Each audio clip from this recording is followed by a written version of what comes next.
Mari kita berdoa sesuai dengan agama dan kepercayaan masing-masing. Doa dimulai. Doa selesai. Terima kasih. Semoga doanya diijabah Allah Subhanahu wa taala. Kita semua diberikan sehat, tentu saja senantiasa ada dalam keadaan sehat walafiat dan tidak kekurangan satu apapun. Alhamdulillah kita akan memulai pembelajaran yang kemarin itu kita belajar tentang buku-buku berbicara. Buku-buku berbicara itu apa? Ayo membaca. Membaca, manfaat dari membaca apa? Ada yang tahu? Ya, Menambah wawasan dan menambah wawasan mengisi waktu bosan. mengisi waktu bosan. Ada lagi? Menambah kosakata. Alvaro? Meningkatkan kemampuan literasi. Meningkatkan kemampuan literasi. Bagus sekali ya. Ada 4 orang yang menjawab membaca itu manfaatnya menambah wawasan, ilmu pengetahuan, kemudian menambah apa? Kosakata, kemudian satu lagi yang kembali ke Alvaro apa? Meningkatkan kemampuan literasi. Ya, baik sekali ya. Alhamdulillah. Nah, kali ini kita akan mengubah petikan cerpen menjadi teks prosedur ya. Nah, kemarin kalian sudah membahas tentang buku-buku berbicara. Nah, sekarang kita akan mengubah petikan cerpen menjadi teks prosedur. Tetapi untuk memulainya kita akan tangan ke atas dulu. Aduh, encebrik kayaknya. Ayo, tangan ke atas menggapai bintang, tangan ke samping hidung yang terbang, tangan ke depan ikan berenang, duduk yang rapi siap belajar. Semangat lagi. Semangat lagi belajarnya kan? Sudah siap? Siap. Siap untuk belajar? Siap. Siap memulai pembelajaran? Siap. Harus sudah siap. Siap. Kemarin kita akan mengubah teks, mengubah petikan. Tujuan pembelajarannya yaitu bab ini mengembangkan wawasan tentang kesukarelawanan. Kesukarelawanan apa? Untuk menjaga perpustakaan ya gitu, menjaga taman baca gitu. Kemudian berlatih mengubah petikan cerpen menjadi teks prosedur yang akan kita laksanakan hari ini. Kemudian yang kedua yaitu teks prosedur, sudah diajarkan di kelas 7 apa teks prosedur. Ayo yang bisa menjawab teks ya siap. Teks prosedur adalah teks yang menyampaikan langkah-langkah untuk membuat atau cara melakukan sesuatu. Iya, bagus. Untuk membuat atau melakukan sesuatu itu teks prosedur. Ada ya di sini, yaitu menyampaikan langkah-langkah mengerjakan sesuatu. Baik deh. Isi teks prosedur berupa kalimat perintah. Ada kalimat perintahnya, lakukan, laksanakan, ayo gitu ya kalimat perintah.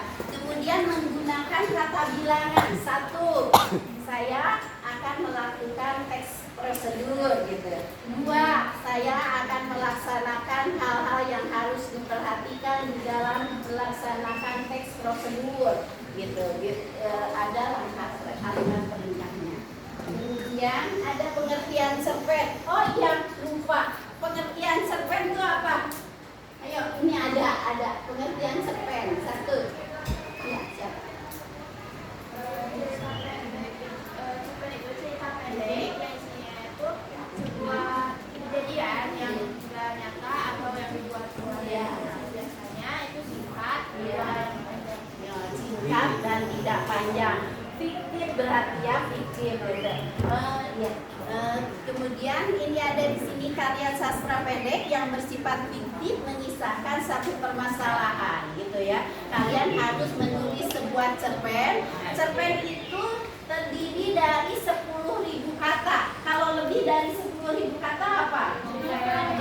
Cerpen, cerita panjang. Kalau cermuk, cerdas, cerita bergambar. Ya.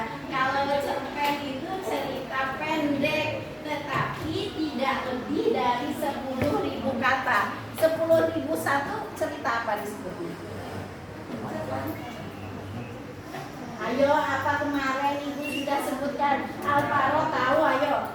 Cerpen itu tidak lebih dari 10.000 kata. Kalau lebih 10.000 satu jadi Cerpan. ya itu novel. Yang disebutkan kemarin novel apalagi ya. Jadi 10.000 satu itu novel. Kalau 10.000 pas itu gimana menghitungnya? Ya ada yang di laptop juga kan itu. Nah sudah ya, dan selesai dalam satu kali duduk gitu.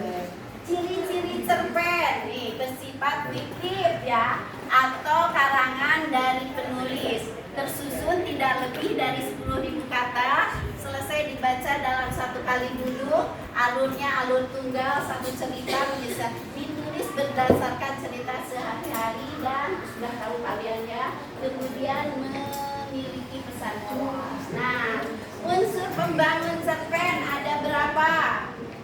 Unsur intrinsik dan unsur ekstrinsik, ada dua ya.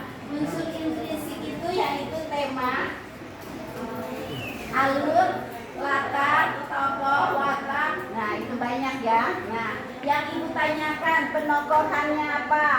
Ada tokoh antagonis, protagonis dan tritagonis. Kemudian ada amanatnya. Amanat apa? Nilai moral yang ada di dalam sebuah cerpen. Kemudian unsur ekstrinsiknya nilai-nilai sosial, religius. Nah, kemudian bahaya tuh suka bercanda ya. Nilai moral, latar belakang kehidupan pengarang dan kondisi zaman saat kalian diciptakan. Kemudian tingkat pendidikannya. Siap. Kemudian akan ada strukturnya, struktur dari cerpen yang seperti dikatakan seperti bahasa Inggris ya. Orientasi itu apa? Ayo, yang belakang. Pengenalan Ibu. Pengenalan, bagus. Pengenalan apa? Nah, kenalan tokoh, tempat, waktu. Pengenalan waktu itu yang bagaimana? Ada pengenalan waktu, pengenalan tokoh, pengenalan suasana. Ya, suatu maghrib katanya ya, suatu maghrib, suatu hari, betul. Kemudian pengenalan suasana. Ada perbedaan suasana sedih atau haru. Apa perbedaannya haru dan sedih? Ayo ada yang mau? Apa bedanya haru dan sedih? Sama-sama menangis, tapi gimana?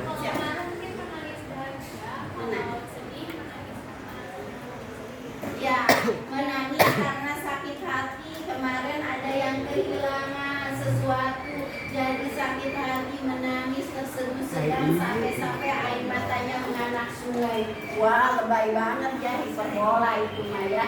Nah, gitu. Tetapi semoga ada penggantinya, digantikan yang lebih baik ya. Nah, di dalam struktur cerpen ini akan menggunakan komplikasi. Komplikasi itu apa? Awal permasalahan. Oh, masalah yang ada di dalam cerpen. Komplikasi itu misalnya sampai puncaknya disebut apa? Disebut komplikasi sampai puncak permasalahannya sampai berantem bla bla bla. Apa itu disebutnya? Ya sampai gelut, enggak. Sampai apa? Klimaks, benar klimaks, bagus sekali ya. Klimaks permasalahan. Oh, klimaks. Itu bagus. Kemudian resolusi apa? Nah, solusi dari penyelesaian masalahnya. Kemudian ada koda yaitu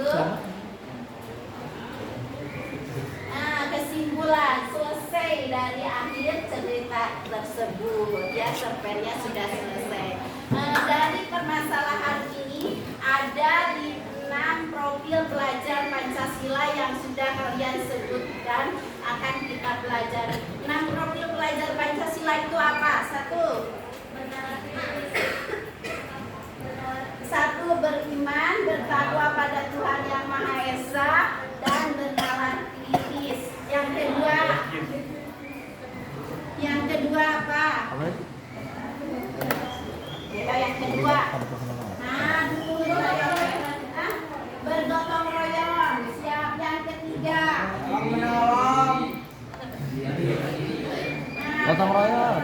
Yang ketiga, Nalar kritis.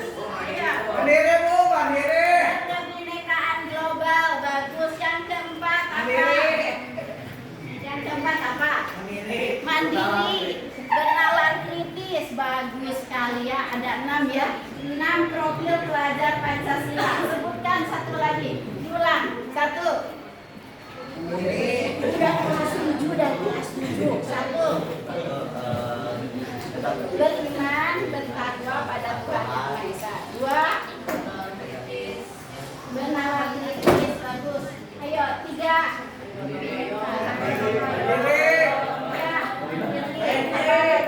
Empat, bergotong royong. 5, kreatif, mandiri. Ya udah ya, siap ya. Udah. Nah, dari 6 profil pelajar Pancasila, kita akan tahu ciri-ciri kebahasaan dalam cerpen. Nanti berdiskusi, berkelompok, itu berkolaborasi ya, berkebinekaan global. Berdiskusi. Kemudian mandiri, yaitu mandiri menggunakan kreativitas kalian cara menyusun sebuah cerpen. Kemudian kita akan kosakata, isi pilihan kata yang digunakan sangat penting. Majas digunakan, majas tadi ya sampai menangis terseduh-sedan karena HP-nya hilang gitu. Itu majas digunakan. Jangan diulang-ulang aja ya, tapi kita doakan semoga ada penggantinya yang lebih baik dari yang sebelumnya. Amin. Kemudian ada kalimat deskriptif, yaitu kalimat yang menggambarkan sesuatu. Dan di sini ada langkah-langkah menyusun cerpen, yaitu menyusun kerangka teks cerpen, observasi gitu ya, menentukan tema dan sebagainya. Silakan menentukan latar cerita, menentukan para tokoh, menciptakan konflik, menentukan sudut pandang, dan menentukan alur. Ada pertanyaan sampai sini? Ada? Siap? Mau bertanya? Siap? Ada yang tidak paham sampai sini? Oh, bagus bertanya. Majas apa saja? Majas yang digunakan. Siap, majas personifikasi. Majas personifikasi itu apa? Ya, menggunakan benda mati seolah-olah hidup gitu ya. Tapi tadi ada majas hiperbola yang digunakan, yaitu sampai menangis terseduh-sedan sampai air matanya menganak sungai gitu ya, hiperbola. Nah, kemudian nah, cara menyusun cerpen. Nah, sampai sini kalian sudah bisa menyusun cerpen? Siap ya? Sudah bisa menyusun cerpen? Siap. Ayo kalian kerjakan, nanti akan berkelompok.